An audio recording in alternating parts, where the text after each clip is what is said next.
Okay, that's it. Emeka Onyema is the president of Nigeria Cricket Federation. We told you we must get other sports talking because that's the only way, Tayo.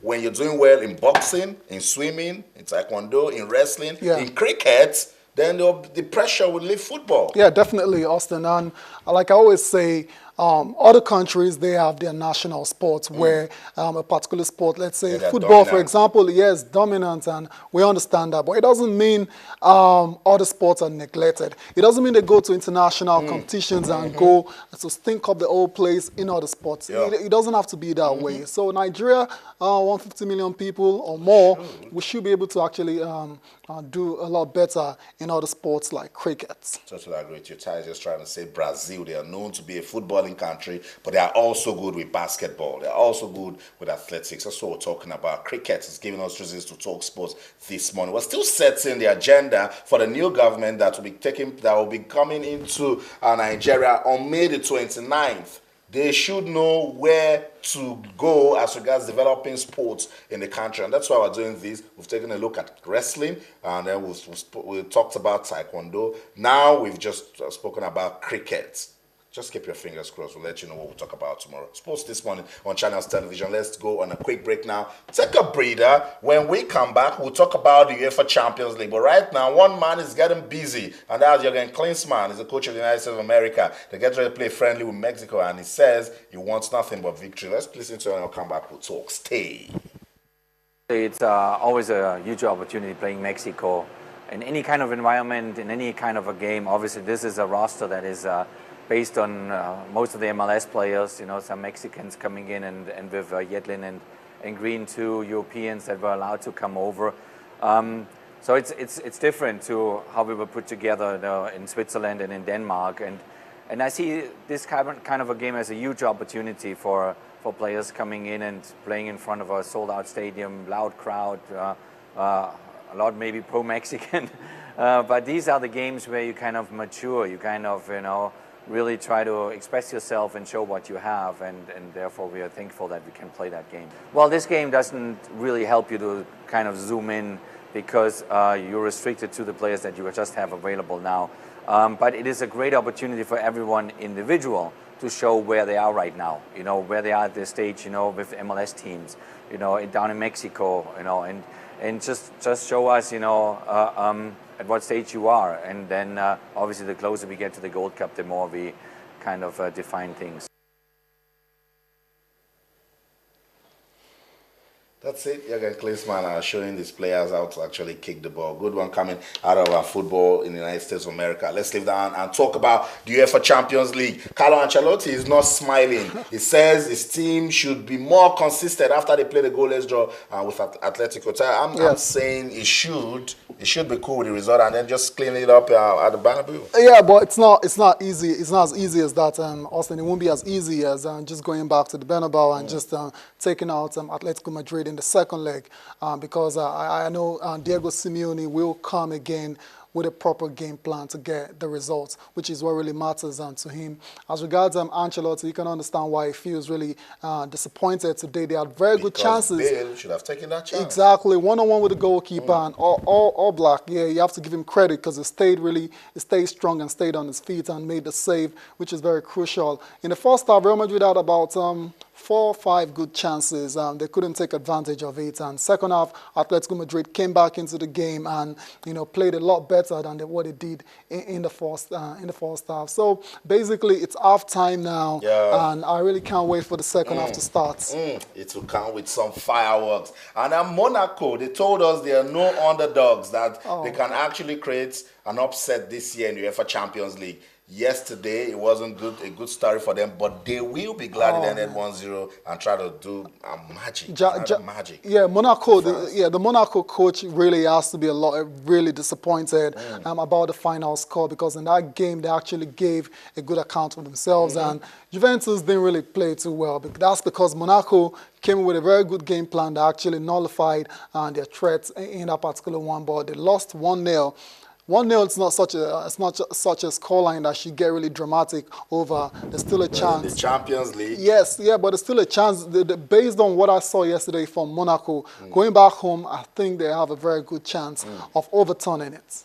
Let's see how it goes. Tonight, action resumes in the UEFA Champions League. FC Porto will take on Bayern Munich, and then Paris Saint-Germain. Look at that. What a fixture tile. PSG and Barcelona. Incredible. Nobody can come out and say this will go like this or like that. Yeah, very too close to call. We'll start with the Porto versus Bayern Munich. Bayern Munich, the main challenge they will be facing is they have loads of injuries in the side, so it'll be very interesting to see who comes in for the regulars that will be missing out in this particular game. But then PSG, Barcelona, these sides are very familiar with each other. They met in the group stages already this season, and it was one win apiece for the two sides, I believe so.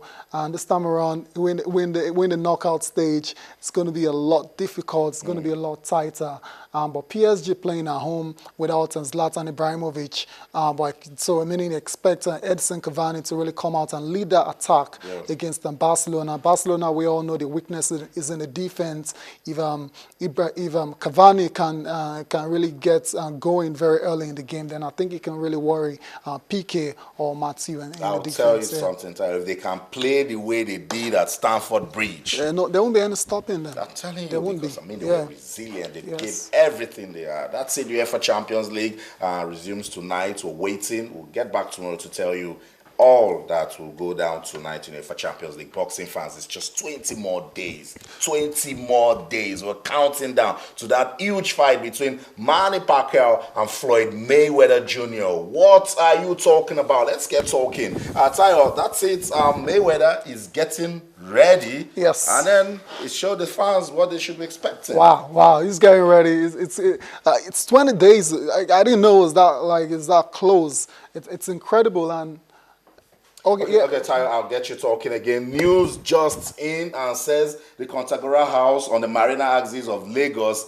is on fire. That's not a good one. Eyewitnesses reports say the fire is raging. The cause of the fire remains unknown at the moment. In the meantime, the fire service has confirmed the incident and they have deployed their team to the scene. That's not a good one. Fire at the Kontagora house on the Marina axis of Lagos. Wow. That's not a good one at all. But as I was saying, Austin, I didn't realize it was that close. Just 20 days, like you mentioned, and we can understand why Floyd Mayweather is intensifying preparations for this particular fight. One thing will be key in this game. It's going to depend a lot on who is able to execute their game plans very well on that night, and it'll be very interesting to see what kind of game plan Manny Pacquiao, Floyd Mayweather comes. Look, what's that about? That's what I'm saying. Put out the eyes of Pacquiao and then shut him up. What's going on? Oh my days. Yeah, interesting, Austin. I was saying it's going to be very interesting to see what kind of game plan Mayweather will adopt on the night. He's renowned for being a very good defensive fighter. Yeah. He doesn't really come in for the kill a lot. He has 26 knockouts in his career. That tells you he's not the kind of guy. He doesn't mind winning on points. That's the bottom line. So it'll be very interesting to see if he changes this game plan against Manny Pacquiao on May 2nd. Okay, let's come back home where we told you the news just getting to us says the Kontagora house on the Marina axis of Lagos is on fire.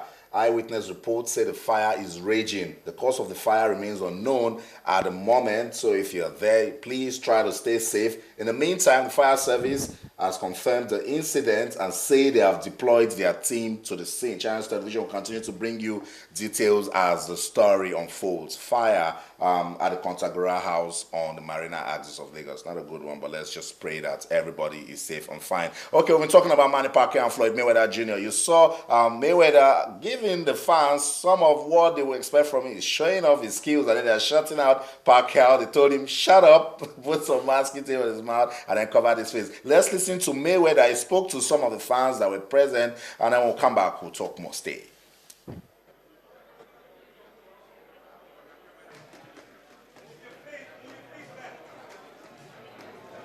What will we see today with Floyd Mayweather? What's that? A guy that's very, very focused, a fighter that's focused, a fighter that has a lot to prove. said before, I had a tremendous career. 19 years, 18 years world champion. And my team, I commend my team and take my hat off to my team.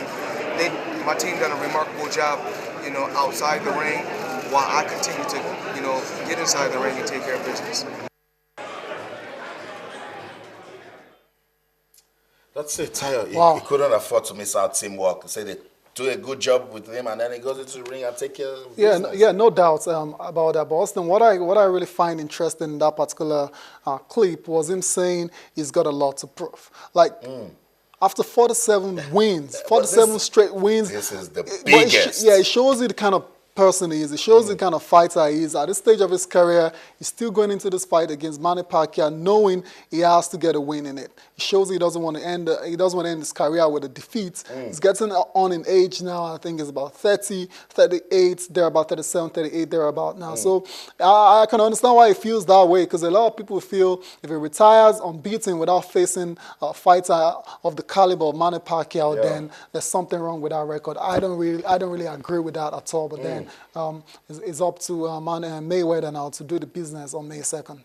That's it. We cannot wait. Floyd Mayweather Jr. is 37, and he's known to be a defensive fighter. Manny Pacquiao is 36 years old, and is known to be an aggressive fighter. Now, put that together, and you understand the sort of fight to expect. Yeah, no doubt. Exciting. That's what we're going to get on that night, and I really can't wait. Both boxers, their legendary status is set in stone already. Whatever happens on that night, they remain legends of the sport.